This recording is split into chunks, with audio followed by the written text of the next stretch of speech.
Parents and teachers reacting to the new executive order giving parents the power to decide if their children need to quarantine after being exposed to COVID-19. You know, many parents are up in arms after that executive order was issued yesterday, but some are embracing the rules. Local 10's Hatzel Vela is live with more.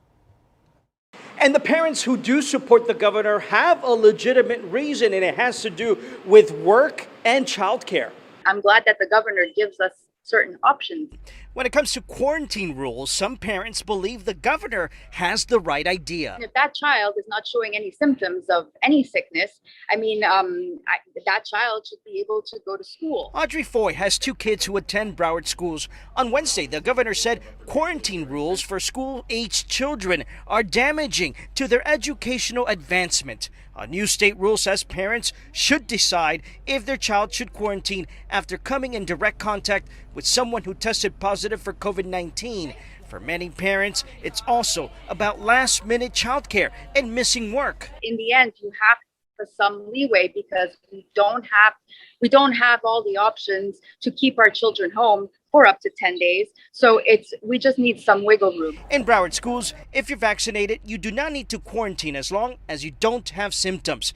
If you're not vaccinated and are exposed to someone with COVID-19 but have no symptoms, you'll have to quarantine 5 days and show a negative COVID test to come back to school.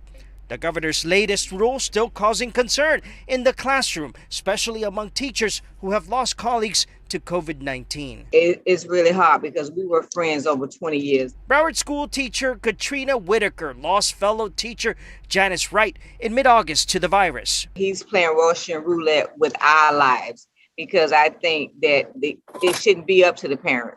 Lives are at stake, she says. Quarantines help stop the spread in a school system already facing teacher shortages, partly because of COVID-19.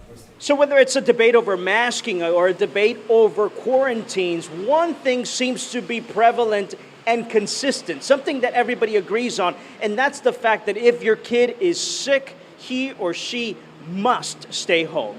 Reporting from Fort Lauderdale, I'm Hatzel Vela, Local 10 News.